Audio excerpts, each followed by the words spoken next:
As we're moving into the showing phase of Alpha 1 and its systems and getting ready for, getting players into it and testing and stuff, there's some shortcuts we take on the back end if certain things aren't up to the degree of quality that I expect before we show them, that are done to kind of navigate around those unfinished or unpolished systems, so to speak. I just kind of got this off of that discussion.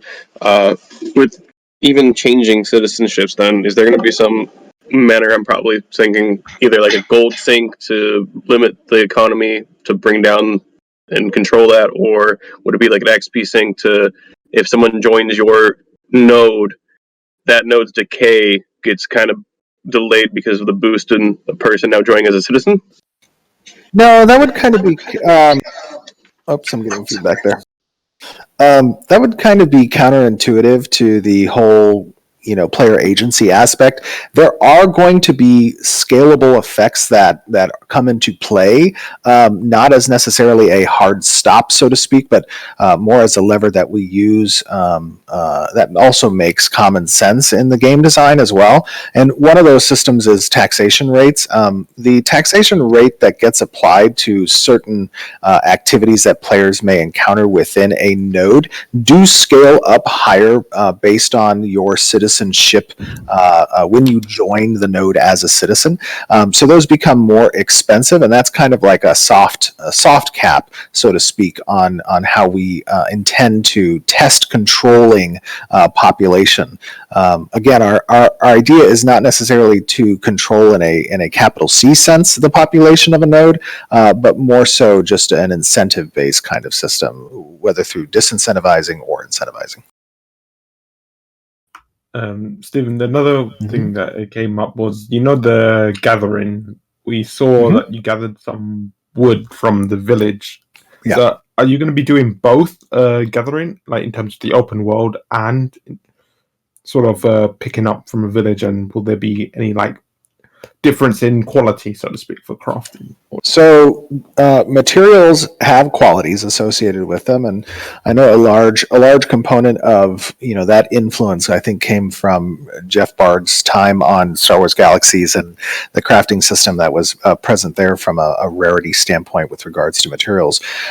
With regards to today's demonstration and kind of going out to that village location, that was really more of a mechanic to kind of showcase, make it a showable format, the process of gathering materials and constructing the building in a quick manner.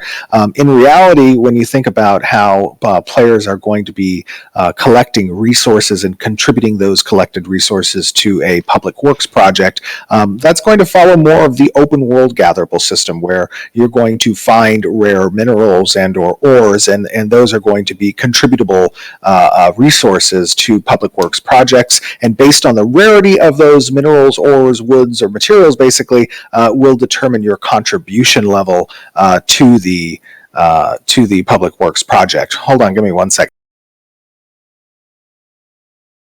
Rip. Sorry about that. Okay, I'm back. Is that I'm just for the hero statue and Arcage? Is that more a closer iteration of what you're talking about in terms of public works? So the hero statues in Arcage, if I recall, and it's been a little while since I played, that was a merit-based contribution point system, right? So you kind of had a quest, so to speak, of gaining contribution points to the... Stephen, to jump in, it changed after you quit playing Arcade. Okay. The way it functions in Arcade, remember PAX? Were you there for Cargo? No, I was not. I heard about Cargo, and I thought it was a terrible idea. But So, real quick, the way it works is you have to run a pack across the ocean, make a building, spit out cargo. To build the hero statue, you have to take cargo from the dock up to the hero statue. Okay. So again, I mean, that's sort of a hybrid merit system where you do convert then materials into packs, which then convert into contribution points, which essentially, I guess, is the cargo. But I would say this is a more direct one-to-one material-based system where you convert the materials, which are basically the base component system of the crafting system, into contribution to the public works project. Will there be access to minor skills like for everybody, like making bandages and what? I think that would probably more closely correlate to the kind of base alchemy profession, if we're talking specifically about bandages as a recovery item that is consumable. Players will have the opportunity to kind of dabble in all of the professions at a very beginner's level, and then that kind of gives them an understanding of what that profession feels like, and then allows them to kind of pinpoint the direction that they want to go in to master particular professions. Yes, there is going to be the ability for all players to experience those systems at a base level, and those serve to kind of establish the foundation of the upper echelon of that profession. There were a couple questions in chat, if you don't mind me grabbing those for Sure. you, Stephen. One of them is from Oceanos asking, we saw that mayor's vote could be done as soon as the upgrade is done. Will there actually be a small waiting time or a minimum number of people before a mayor can be voted in? So after the initial establishment of a village, and the village stage is a unique stage because that's when the government system comes online. At all other stages past village, there will have already been a cadence for the election system, and it will follow that cadence. But after the initial village stage is completed, there will be a 1 week period where players have an opportunity to establish citizenship at the village. That also provides for the cooldown time that is that would be present on players leaving another node to kind of participate in this particular node leveling up. But that after that 1 week period, then there will be a 1 week election process, and then from that point moving forward will be the 1 month cadence that the node experiences elections on. And then the other question in here was from Lemony, and they were asking, I think we've answered this before, but what is the ratio of action combat to target combat? So we've answered that, I think, a little bit in the past. Is the idea with regards to hybridization is that we allow the player to customize their experience at 75% one way or the other. So that would be kind of the max ratio between action combat and tab targeting, where you can go 75% predominantly one way or the other in your skill composition. Another question in regards to crafting. Will we need certain pickaxes, for example, or certain other crafting equipment to get certain? Absolutely. So of the three trees of the artisanship path, you have gathering, you have processing, you have crafting. Gathering primarily revolves around the creation of tools and or basically tools that you have to use in order to gather, whereas processing requires really blueprints of buildings and the construction and development of those buildings, and crafting relates more towards the acquisition of recipes. So just to clarify that, someone that's into mining wouldn't have to go to a blacksmith to get his pickaxe, or? Yeah, somebody who is into mining, well, they may have to visit various NPCs and or buildings to construct the but they will have all the necessary components to do so. They won't need to rely on the other trees to make their tools. Hey, Stephen, long-time listener, first-time caller. I'd like to know about the mayor system for the combat node. I have one specific question. When it comes to the mayor, I know that it's like a monthly fight, and the winner gets to be mayor. Will this monthly fight occur at a specific time and day? And more importantly, will it always occur in a specific place, like a stage or a stadium, so that people can spectate the actual fight for mayorship? Yeah, so one of the reasons why, I'm waiting on the divine and military node block is because there's a few thoughts that we're going to be testing with regards to those node types. So I'll give you a little bit of insight into the idea and how we're reworking the military node implementation election system.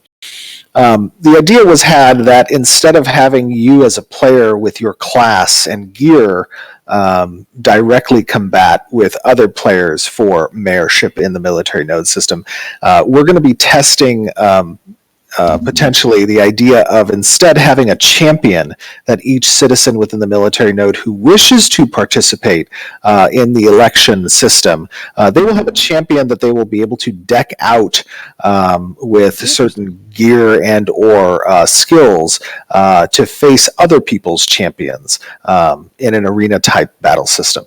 And you can feed this champion essentially with kind of questing and or materials or gear or direct monetary contribution, and its victories will make it stronger. So that's just one example of one of the systems we're trying to kind of perhaps replace the military node election mechanic with. And we're going to be testing that kind of in Alpha 1. But to answer your question about spectators, yes, the idea is that the arena type combat will allow for spectators to kind of view. We don't know if it's going to necessarily, I believe it's going to be in an instance, so it won't be an open world like location that you can walk to and watch, but you'll be able to, I think, watch through some type of viewership that you can interface with your character and then see the combat. And a quick follow-up question, since you've mentioned this old champion concept, you said that I can fight with these champions potentially, and they can grow stronger. Can I have up to 6 of them? And can one be a fire type and one be a water type and balls and stuff? Yeah, the idea is not to have more powerful champions. No, the idea is not to have a stable of champions, but rather to have one champion. Yeah. And the reason for this was, we want to not all okay. So when we balance our game for PvP, we don't balance it, based off of the 1v1, and it's difficult to figure out a way to have varying types of classes compete with one another in the military type of arena combat based system. So instead, if we were to kind of boil down the available fight styles to a champion that's detached from your class, through this champion system, then it becomes a little bit more of a level playing ground. So that's kind of where that stemmed from. Makes sense. Would you offer some form of practice tool for that then? Absolutely, yeah. So people can practice with their champion. Yeah, think of like Spartacus with the what was his fucking name? I can't remember his name. Onimus and your Doctore and training up gladiators, so to speak, right? That was a kind of idea there. So these champions are NPCs then? Well, they're not NPCs because they don't have a AI, so to speak. When the arena begins, you assume the champion. You become the champion. Sort of like how exactly.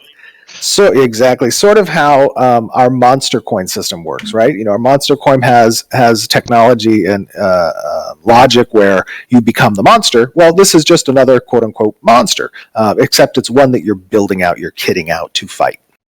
So that was actually a concern that come up a couple of times. So let's just say, for instance, that you're running against a different champion and your champion loses. Right. Whoops! I'm sorry. I accidentally muted myself or deafened myself. Go ahead.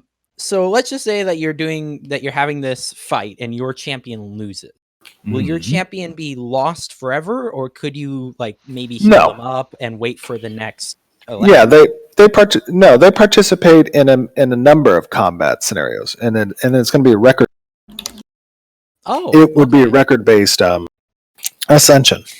So if you have 4 champions, they go round robin, and then whoever has the best standing. So basically, there would be a period of time, let's say the final week of an election process, where people would qualify to participate in that week's arena, and then during that week you would have a record-based system. Is it Okay, possible that the champion can elect someone else after winning? No, the champion would be the owner of the champion would be elected. Okay. Sorry, am I cutting out? Can you hear me? Okay. Hey, we can. So I have a question about the collision that was mentioned in the Mhm. stream. Will that affect? Will that affect people in like really packed places, like in a marketplace in a level 6 node or something? Will you like Yeah. people? No, it'll your collision will be present at all times on the character in order to avoid the type of blocking and or obstruction that becomes prevalent in that system. There's an inertia and momentum physics that's kind of based on your directionality and movement speed to push people out of the way, so to speak. So there's not going to be blockage in that regard. Thank you. Like stuff like arcages, wagons and stuff like that, blocking bridges and stuff. Are you going to like implement something like block mounting during like No, we don't. That in my opinion, that's shitty game design. It's not fun really for much. It's fun for the griefer, but it's not fun for the other people. Yeah, I don't Bring back Are you Tractor Team 7. Yeah, Tractor Team 6. Oh, was it 6? 6, I think. Yeah. It's still Team 6, Tractor Team 6. When it comes to the caravan system, will we have to go up to the caravan to engage that, or will it pop up with a bar as we're going in to ask so we can ambush? Yeah, that's one of the questions I had. Yeah. So right now, what you saw was the initial implementation of that. It's still intended from a design standpoint to be a window that is presented to the player based on, and that proximity can be greater depending on your performance as either a defender or an attacker in previous raids. Fantastic, thank you. Awesome, good to hear. Jesus Christ, it's a bunch of people. Oh my god. Yeah.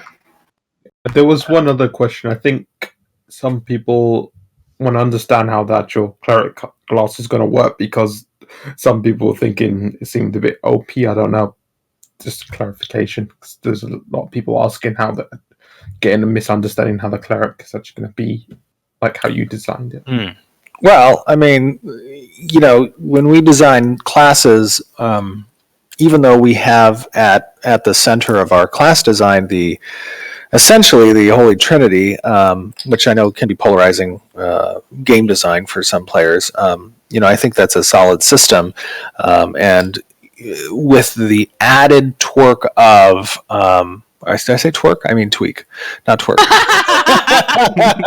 Yes, Ashes of Creation. Yes, Ashes of Creation twerking. Someone clip Someone that. clip that. Oh Yeah. God, I need to tell the animators to give me twerk animations. I Okay. Twerk. Yeah. Okay. It needs to be twerking on You the know wall. what? I don't mind that. with the added tweak of self-sustainability. So here's the thing: what you saw today and what you'll see in Alpha 1 are basically is progression to from level 1 to 20. When you think about game design and the development of these base archetypes from a class standpoint, thanks for writing, son. From a class standpoint, you want to provide more self-sustainability, a more rounded out type of presentation of class in the early levels.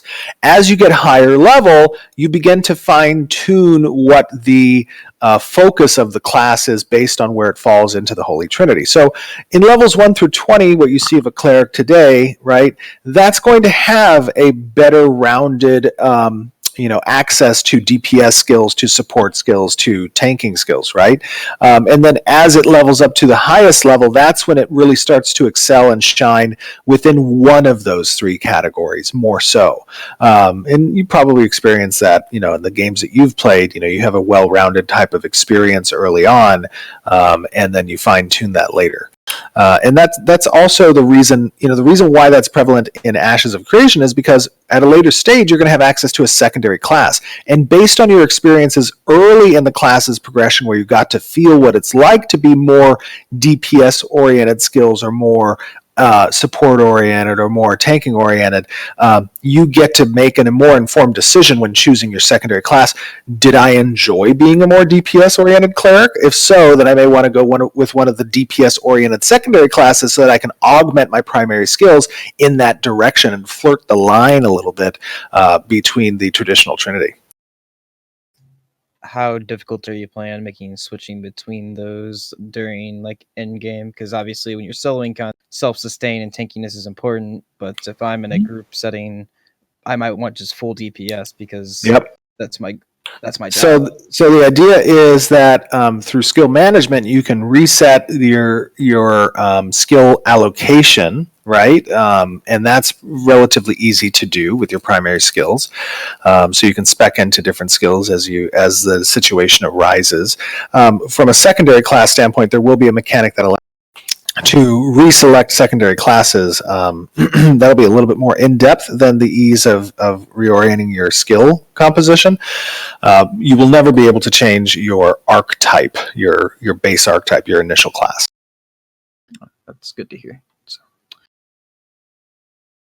All right, I think that's maybe all the time, because I think I have a art. I'd like to ask one more question before you go. I know you guys do not like giving dates, but do you see A1 coming out, say, by this time next year?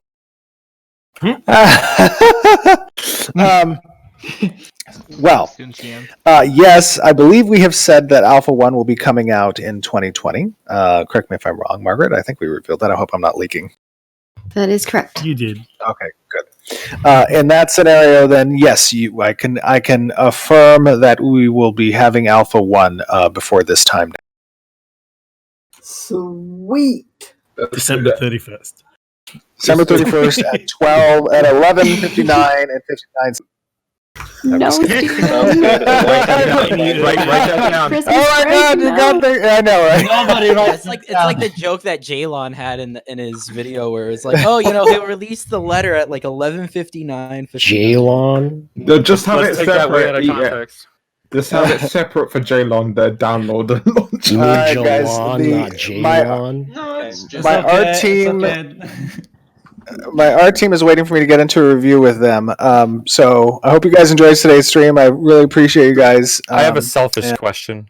And there will be a creative director's letter, so stay tuned for that. We will email that all to you all as well. Ooh, any leaks? Thank you guys. It was For a the great racial demo. skin, can I recolor that to, I don't know, maybe blue fire?